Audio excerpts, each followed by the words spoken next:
سلام۔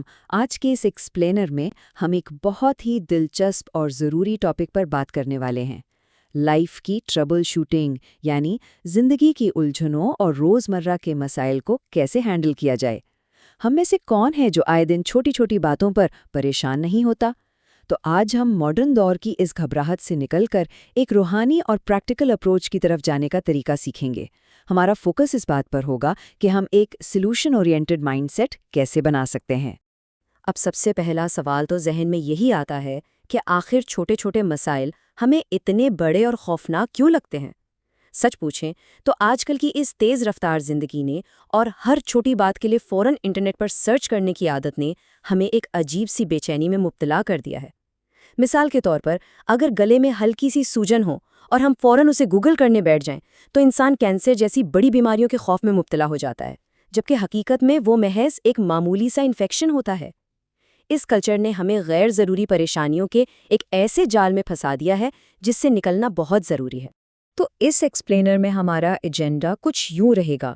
سب سے پہلے ہم سولوشن اورینٹڈ مائنڈ سیٹ کو سمجھیں گے، پھر مشکلات میں چھپی حکمت، اس کے بعد پرابلم سالونگ کا پہلا قدم یعنی دا پاز، پھر فعال منصوبہ بندی، اس پر عمل اور بہتری، اور آخر میں ہم the ultimate super spiritual anchor یعنی روحانی سہارے پر بات کریں گے۔ پہلا حصہ، the solution oriented mindset. روزمرہ کے چیلنجز سے مؤثر انداز میں نمٹنے کے لیے ہمیں اپنی سوچ کا زاویہ بدلنا ہی ہوگا۔ ذرا سوچئے، پرابلم فوکسڈ اور سولوشن فوکسڈ مائنڈ سیٹ میں کتنا بڑا فرق ہے۔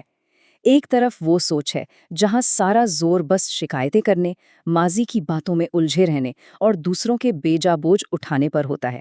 جیسے اگر کوئی خاتون مسلسل اس بات پر کرتی رہے کہ ان کے شوہر اپنے والدین کو پیسے کیوں دیتے ہیں، تو دراصل یہ ایک ایسا غیر متعلقہ بوجھ ہے جو ان کا مسئلہ ہے ہی نہیں۔ اس کے بالکل برعکس ہے سولوشن فوکسڈ مائنڈ سیٹ، یعنی زندگی کی ڈرائیونگ سیٹ خود سنبھالنا، ایکشن لینا اور یہ فیصلہ کرنا کہ کون سا مسئلہ واقعی ہماری توجہ کے لائق ہے اور کون سا نہیں۔ یہ واقعی ایک گیم چینجر اپروچ ہے۔ اب آتے ہیں دوسرے حصے کی طرف، مشکلات میں پوشیدہ حکمت اور غیب پر ایمان کا تصور۔ سورۃ الکہف میں حضرت موسیٰ اور حضرت خضر علیہ السلام کا جو واقعہ ہے نا، وہ اس بات کو بالکل واضح کر دیتا ہے۔ بظاہر کشتی کو توڑ دینا ایک بہت بڑا معاشی نقصان تھا، ہے نا؟ لیکن حقیقت میں اس کے پیچھے ایک ظالم بادشاہ سے اس کشتی کو بچانے کی حکمت تھی۔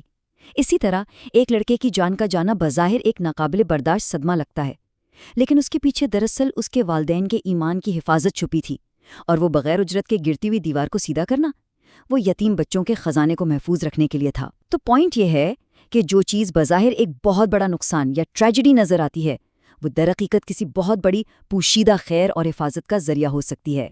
تو اس سے ہمیں کیا سمجھ آتا ہے؟ یہی کہ حقیقت کا تقریباً 80% حصہ ہماری نظروں سے اوجھل ہوتا ہے۔ پردے کے پیچھے اصل میں کیا چل رہا ہے وہ ہم نہیں جانتے۔ اس لیے ظاہری نقصانات یا سیٹ بیک سے نمٹنے کے لیے غیب پر ایمان اور مثبت گمان کا ہونا بالکل لازمی ہے۔ جب ہمیں یہ پختہ یقین ہو کہ جو کچھ بھی ہو رہا ہے اس میں کوئی نہ کوئی زبردست بہتری چھپی ہے، تو یقین مانیں آدھے سے زیادہ مسائل تو خود بخود ہی حل ہو جاتے ہیں۔ تیسرا حصہ، پہلا قدم، دی پاز یعنی رکنا۔ اب ہم باقاعدہ ان عملی اصولوں کی طرف آتے ہیں جو مسائل کو حل کرنے کے لیے استعمال ہوتے ہیں۔ مسئلہ حل کرنے کے لیے ہمارے پاس ایک زبردست فریم ورک موجود ہے جسے ہم 5 P's کہتے ہیں، یعنی پاز، پونڈر، پلان، پرفارم اور پرفیکٹ۔ تو آئیے سب سے پہلے اور سب سے زیادہ کرٹیکل قدم کی طرف چلتے ہیں، جو کسی بھی بحران کے آتے ہی ہمارا پہلا اور فوری ریاکشن ہونا چاہیے۔ جب بھی کوئی مسئلہ آئے تو فوراً ریاکٹ کرنے کے بجائے ہمیں ایک قدم پیچھے ہٹنا چاہیے۔ اس وقت پانی پینا یا وضو کر لینا ذہنی دباؤ کو کم کرنے میں بہت مددگار ثابت ہوتا ہے۔ ہمیں اپنے احساسات کو ایک واضح نام دینا چاہیے، مثلاً خود کو بتائیں کہ ہاں مجھے اس وقت غصہ آ رہا ہے یا میں دکھی ہوں، اور سب سے اہم بات، اپنی نیت کا گہرائی سے جائزہ لینا چاہیے۔ کبھی کبھی ایک ذرا سی بھٹکی ہوئی نیت ہمیں مسلسل غلطیوں کی طرف دھکیل دیتی ہے، بالکل ویسے ہی جیسے ہم آئی کیا جائیں اور دھیان کہیں اور ہونے کی وجہ سے الماری کے غلط رنگ اور سائز کے دروازے اٹھا لائیں، صرف اس لیے کیونکہ ہماری نیت یا توجہ کسی اور غیر ضروری چیز پر تھی۔ چوتھا حصہ، غور و خوض اور منصوبہ بندی۔ یہاں ہم باقاعدہ مسئلے کی جڑ تک پہنچنے اور حکمت عملی بنانے پر بات کریں گے۔ اب غور کرنے کا مطلب یہ ہے کہ مسئلے کی اصل وجہ یعنی روٹ کاز کو آئیڈینٹیفائی کیا جائے۔ اس میں سب سے بڑی سمجھداری یہ ہے کہ ہم صرف اور صرف اپنے حصے کی غلطی کو تسلیم کریں، سارا بوجھ نہ تو خود پر ڈالیں اور نہ ہی بلا وجہ دوسروں پر۔ اور ہاں، اگر کچھ منفی لوگ اپنا جذباتی زہر ہم پر ڈالنے کی کوشش کریں تو اسے قبول کرنے سے سختی سے انکار کر دینا چاہیے۔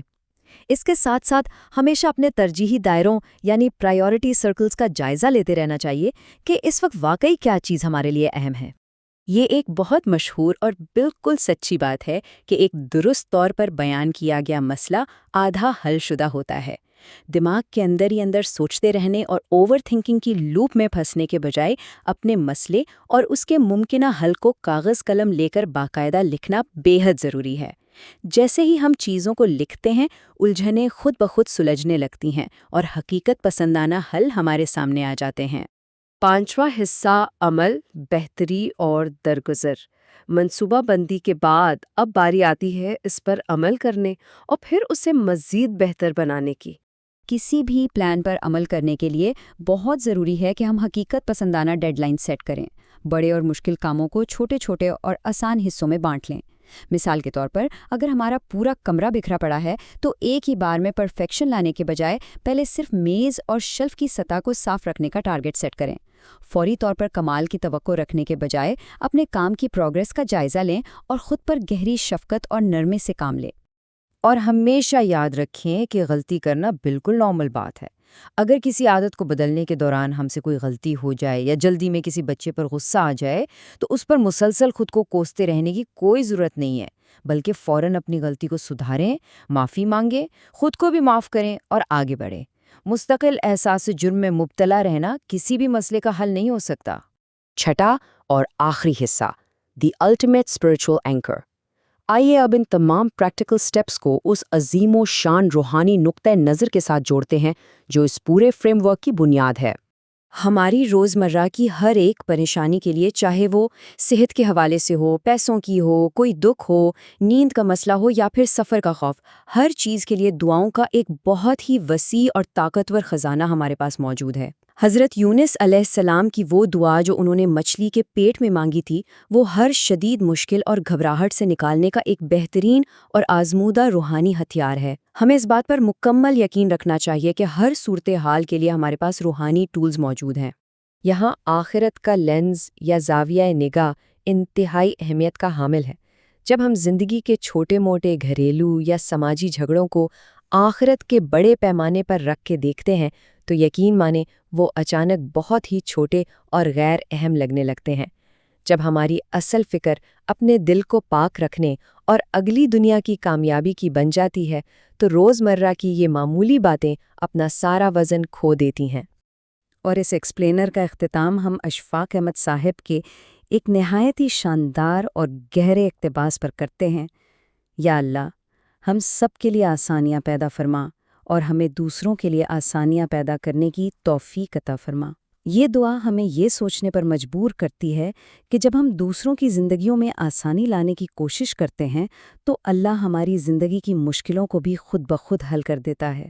ذرا سوچئے، اگر ہم آج کسی کے لیے آسانی کا باعث بن جائیں تو کون سی ایسی مشکل ہے جو ہمارے لیے حل نہیں ہو سکتی؟ اسی زبردست غور و فکر کے ساتھ ہمیں اجازت دیجیے۔ اللہ حافظ۔